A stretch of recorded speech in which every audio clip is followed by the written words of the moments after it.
வந்து நம்ம பொதுமக்கள்லாம் வந்து எதுக்கு வந்துக்கிறாங்கன்னு எல்லாமே எதிர்பார்த்துட்டு இருப்பாங்க. இன்னைக்கு கேப்டனோட 2ஆம் ஆண்டு நினைவு நாள்.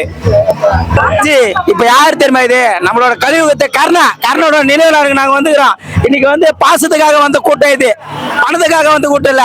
இன்னைக்கு வந்து கேப்டன் பண்ண நன்மைக்காக இத்தனை கோடி மக்கள் வந்துக்கிறாங்க.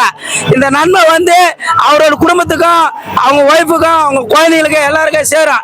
இது போல என்ன பண்ணா அடுத்த தலைமுறைகள்லாம் கேப்டனா போல வந்து எல்லாருக்கும் உதவி பண்ணலாம். அதுதான் கேப்டன் இன்னைக்கு சொல்லிட்டு போகிறாரு. மக்களுக்கு வந்து பசின்னு வரவங்களுக்கு உணவு அளிச்சாரு.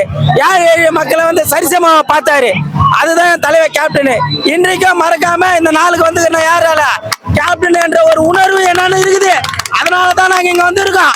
இன்னைக்கு இவ்வளவு மக்கள் கூடி இருக்கிறாங்க. யாருக்காக? கேப்டன் என்ற ஒரு பேரு, அதுதான் எங்களோட உயிர். அதான் அது போயிடுச்சு. இதே மக்கள் அவருக்கு துரோகம் பண்ணிட்டாங்க. இன்னைக்கு அவங்க இந்த மக்கள் இவ்வளவு ஜனம் வந்தது அவரை ஓட்டு போட்டு தான் இன்னைக்கு தலைவர் சிஎம். இன்னைக்கு தமிழ்நாடு எதோ மாதிரி மாத்திருப்பாரு. அவரா மாதிரி மக்களுக்கு செய்ய முடியாது. இன்னைக்கு யாரோ வந்து ஆட்சின்றாங்க, அதிகாரன்றாங்க.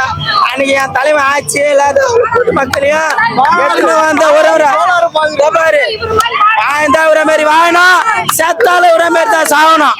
புரியுதுங்களா?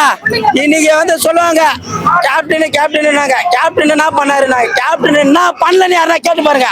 அவர் பண்ணாத சாதனையே இல்ல. இன்னைக்கு கேப்டன் தான். இன்னைக்கு தமிழ்நாட்டுல இல்ல உலகத்திலே ஒரே ஒருத்தன் தலை சிறந்த மாமனிதன் யாருன்னா கர்ணன் கேப்டன்.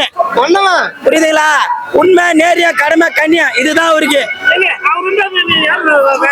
அவரு இருந்தா அவரு தாங்க. அவரை தவிர யாரு கேக்குறீங்க? அவரை தவிர யாருமே இல்லைங்க. கேப்டன் தாங்க. கேப்டனுங்க அம்மா கேப்டன் தீவிர ரசிக. கேப்டன் படம் போட்டா போதும், லீவு கூட போட்டு உட்காந்துருவாங்க. சினிமா எங்க பாக்குறீங்க? ரியல் ஹீரோங்க அவரு.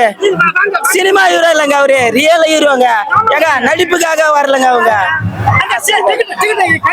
டிக்கெட்டாங்க முக்கியம். ஏழை மக்களுக்கு தேவைக்கு அவராண்ட போய் நின்னா போதுங்க. உதவி பண்ணாது அவர் பயனடையாத ஆளே இல்லைங்க. அது போல ஆளு இன்னைக்கு பாருங்க எழுந்துட்டோங்க. தமிழ்நாடு வந்து எழுந்துச்சு, ஒரு நல்ல மனிதனை எழுந்துச்சு. இதோட இதுமே மனிதன் எங்கேயுமே பறக்க முடியாது, இருக்கவே முடியாது. என் கேப்டன் ஒரே ஆள் தாங்க. கேப்டன் வந்து மனசு, நான் வந்து சென்டிமெண்ட் கேப்டன் பத்தி பேசுறது